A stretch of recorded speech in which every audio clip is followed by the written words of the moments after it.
Thế giới hôm nay rất vui được gặp lại các bạn. Các bạn thân mến, trong quá trình thực hiện các hoạt động khảo cổ, khám phá, không ít các cổ vật đã được tìm thấy. Tuy nhiên, ngoài giá trị thời gian, nhiều vật trong số đó còn khiến các nhà khoa học hoang mang.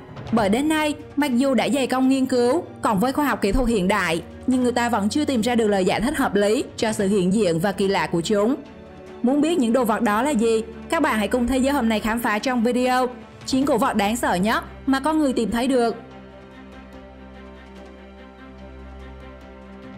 9. Con đâm cổ đại. Đầu tiên ở vị trí số 9 là một đồ vật có thể được xem là tổ tiên của sản phẩm bao cao su ngày nay mà các bạn nam hay dùng, một cái con đâm cổ đại với hơn 3.000 năm tuổi. Các bạn có tưởng tượng nó sẽ trông như thế nào hay không? Vào năm 1922, khi khai quật lăng mộ của vua Tutankhamun, pharaoh cai trị Ai Cập khoảng năm 1333-1323 trước công nguyên, người ta đã phát hiện ra một đồ vật khá ấn tượng, đó chính là bao cao su cổ đại. Thật ngạc nhiên đúng không nào? Vậy là ở thời điểm đó, người cổ đại đã biết áp dụng biện pháp tránh thai rồi nhỉ? Về mẫu mã thì nó trông cũng khá giống với bao cao su ngày nay. Tuy nhiên chiếc vỏ bọc này làm từ vải lanh mịn, được ngâm trong dầu ô liu. Nó còn được gắn vào một sợi dây để buộc quanh bụng. Ước tính cái con đâm này được sản xuất vào năm 1350 trước công nguyên và nó trở thành chiếc bao cao su lâu đời nhất thế giới còn tồn tại.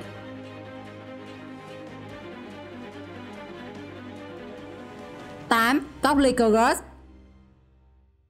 Ở vị trí số 8 là chiếc cốc Lycurgus. Hẳn như bạn sẽ thắc mắc, một chiếc cốc thì có gì đáng sợ kia chứ? Điều đáng sợ mà mình muốn nói, nó nằm ở công nghệ tạo nên màu sắc chiếc cốc. Nó đã khiến cộng đồng khoa học bị chấn động cho đến ngày nay. Người ta cho rằng chiếc cốc được tạo ra từ thời La Mã cổ đại, cách chúng ta ngày nay 16 thế kỷ, tức hiện giờ nó đã 1.600 tuổi rồi đấy các bạn. Cốc Lycurgus được làm bằng thủy tinh, cao 15,8 cm, được trang trí tinh xảo, cầu kỳ và chứa đựng nhiều điều bí ẩn. Trong đó, đặc tính thay đổi màu sắc tùy thuộc vào các tác động của ánh sáng. Nó đã khiến bao nhà khoa học hiện đại phải đau đầu. Cụ thể là khi được chiếu sáng từ phía trước, màu của nó là xanh lục và mờ đục. Nhưng khi được chiếu sáng từ phía sau, nó có màu đỏ, hoàn toàn khác với ban đầu. Người ta cho rằng người La Mã cổ đại đã đi trước thời đại, khi biết sử dụng công nghệ nano trong việc tạo ra các sản phẩm. Mà ngay cả với công nghệ kỹ thuật hiện đại ngày nay cũng khó mà làm được. Vậy họ đã làm chúng như thế nào? 7. Bộ xương Atacama. Món cổ vật đáng sợ ở vị trí số 7 từng được con người tìm thấy chính là bộ xương Atacama. Nó được người ta vô tình phát hiện vào năm 2003 tại hoang mạc Atacama, Chile. Liệu rằng bạn có tin người ngoài hành tinh hay người tí hon thực sự tồn tại hay không? Bởi khi được tìm thấy và công khai đến công chúng, bộ xương Atacama chỉ có kích thước dài 13 cm, tương đương với chiều dài của một cây bút, và ngoại hình của nó cũng khiến người ta phải há hốc kinh ngạc. Bên cạnh sự khác biệt về kích thước và hình dạng, thì điều làm tăng thêm sự bí ẩn là bộ xương này chỉ sở hữu 10 cặp xương sườn, trong khi người bình thường chúng ta có đến 12 cặp. Chính vì điều này đã gây nên hai luồng ý kiến. Một cho rằng đây chính là người ngoài hành tinh và họ hiển nhiên vẫn đang tồn tại một cách thần bí song song cùng chúng ta. Trong khi ý kiến thứ hai cho rằng có lẽ lịch sử loài người đã có sự sơ suất trầm trọng khi không biết đến sự tồn tại của người tí hon. Còn bạn thiên về ý kiến nào? Hãy comment câu trả lời bên dưới phần bình luận nhé. 6. Đá cổ Enigmatic. Tiếp theo danh sách này ở vị trí số 6 là đá cổ Enigmatic. Trước khi cùng nhau khám phá cổ vật này, các bạn cho mình hỏi là bạn có tin điện đã được người cổ đại sử dụng trước chúng ta hay không? Bởi một thiết bị điện bí ẩn được gắn vào đá hàng trăm ngàn năm tuổi đã được tìm thấy ở Bắc Mỹ. Nó trông giống cái phích cắm điện của chúng ta ngày nay. Với đường kính khoảng 8 mm, các đầu cắm có độ cao khoảng 3 mm, khoảng cách giữa các đầu cắm là khoảng 2,5 mm, trong khi độ dày của đầu cắm là khoảng 1 mm. Hẳn bạn sẽ giống với nhiều người khác, sẽ hoài nghi đây là sản phẩm lừa bịp của con người ngày nay.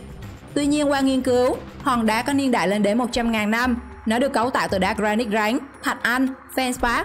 Và điều thú vị nhất là hòn đá còn có vết tích của mica, một chất cách điện. Đây chính là bằng chứng cho thấy một nền văn minh cổ đại tiên tiến đã từng tồn tại, vẫn đang chờ chúng ta khám phá.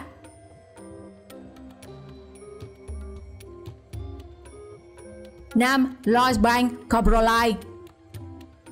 Cổ vật ở vị trí số 5 chắc chắn sẽ gây sốc cho bạn khi chỉ là một cục phân, và quan trọng nó là cục phân đắt nhất thế giới. Thoạt đầu mới nhìn, nhiều người có thể sẽ nghĩ đây là một khúc gỗ nào đó, nhưng thực chất đây là một cục phân hóa thạch Và điều bạn không ngờ đến là nó được định giá lên đến 39.000 đô, một cái khá là điên rồ trong lịch sử, dành cho loại chất thải của con người. Theo đó, vào năm 1972, một nhóm công nhân đã vô tình phát hiện ra một mảnh hóa thạch không thể xác định khi đang xây dựng móng cho một công trình ngân hàng Lloyds ở Yorkshire, nước Anh. Sau đó qua phân tích thì người ta biết được rằng đây là sản phẩm thải ra của người Viking sống cách đó 1.300 năm trước. Cục phân sau đó được đặt theo tên của ngân hàng Lloyds, nơi nó được tìm thấy. Đây được xem là một phát hiện quan trọng của giới khảo cổ học, bởi coprolite của con người thường rất hiếm được tìm thấy, vì điều kiện để chúng hóa thạch rất không dễ dàng. 4. 54 bàn tay bí ẩn. Thỉnh thoảng chúng ta vẫn nghe được tin tức việc người ta tìm thấy những thi thể, và ngay sau đó thì cảnh sát sẽ tìm ra được nguyên nhân tử vong của người xấu số. Tuy nhiên, việc phát hiện 54 bàn tay người bị chặt đứt trên một dòng sông đóng băng ở Nga, gần khu vực Trung Quốc, đã khiến dư luận hoang mang. Nhiều câu hỏi được đặt ra, như các bàn tay này thuộc về ai, bị chặt lúc nào và tại sao, đến nay vẫn là một bí ẩn. Một giả thuyết khủng khiếp đã được đưa ra, cho rằng những bàn tay này có thể thuộc về những kẻ trộm bị trừng phạt. Giả thuyết khác cho rằng các bàn tay bị chặt đứt khỏi xác chết trong bệnh viện nhưng không rõ tại sao. Các bàn tay cũng có thể thuộc về những xác chết bị buôn bán bất hợp pháp, theo giả thuyết thứ ba. Những kẻ phạm tội nhiều khả năng đã chặt tay để cảnh sát không thể nhận dạng thân phận nạn nhân. Bạn nghiêng về giả thuyết nào thì hãy comment trong phần bình luận nhé. 3. Hầm mộ dưới tháp Eiffel. Vị trí số 3 trong danh sách này thuộc về hầm mộ dưới tháp Eiffel. Có lẽ nhắc đến Paris, ai cũng sẽ nghĩ đến tháp Eiffel, nhà thờ Đức Bà hiện đang phục dựng sau vụ cháy hồi tháng 4 2019, đến những câu chuyện lãng mạn của thành phố được mệnh danh là kinh đô của ánh sáng. Thế nhưng bên dưới lòng thành phố hoa lệ này lại đang ẩn chứa một sự thật rợn người, bởi sâu xuống lòng đất Paris khoảng 60 m tồn tại một đường hầm dài đến hơn 300 km, và căn hầm ấy hiện đang chứa khoảng 6 triệu bộ xương người là nạn nhân của các đợt dịch bệnh. Thời điểm ban đầu, xương người chết được chắc đóng ngổn ngang trong đó, nhưng ngày nay chúng đã được sắp xếp gọn gàng với nhiều hình dạng khác nhau.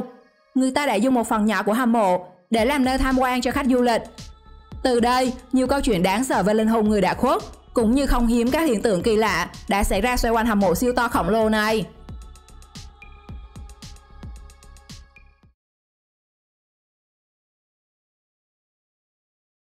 Hai, Codex Gigas.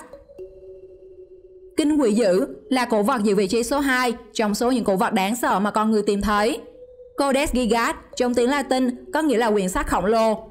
Mà đúng là khổng lồ thật, bởi nó cao đến 92 cm, rộng 50,5 cm và dày khoảng 20 cm. Và bạn sẽ không thể tự mình nhấc nó lên được bởi nó nặng tới 75 kg. Rất nhiều nội dung trong cuốn sách không được tìm thấy trong bất kỳ văn tự cổ nào khác. Điều đặc biệt là ở quyển sách được xem là kỳ quan thứ 8 của nhân loại này là nó dành nguyên một trang giấy để vẽ chân dung của quỷ Satan. Vì theo truyền thuyết, đây là sự cảm ơn bởi tác giả đã nhờ đến thế lực ma quỷ hỗ trợ mình hoàn thành nội dung quyển sách chỉ trong vòng một đêm. Vì có liên quan đến thế lực ma quỷ nên Codex Gigas bị coi là điềm dị, mang đến cho người sở hữu nó sự bất hạnh, bệnh tật và bi kịch. Hiện tại thì Codex Gigas đang được lưu giữ ở Thư viện Hoàng gia Thụy Điển và nó vẫn đang thách thức các nhà khoa học để có thể giải mã được bí ẩn về tác giả cũng như thời gian hoàn thành của nó.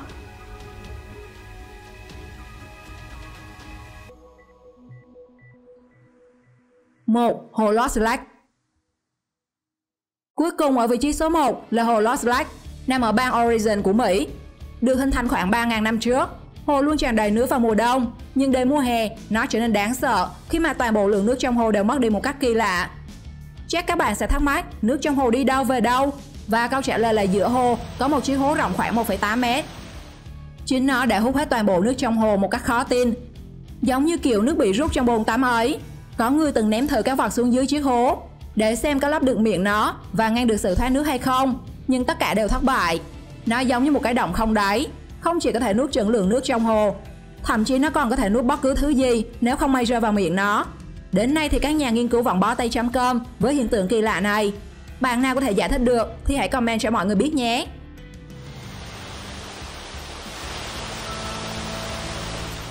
Cổ vật nào làm bạn cảm thấy sợ hãi nhất? Hãy comment bên dưới phần bình luận nhé. Xin chào và hẹn gặp lại các bạn trong những video tiếp theo.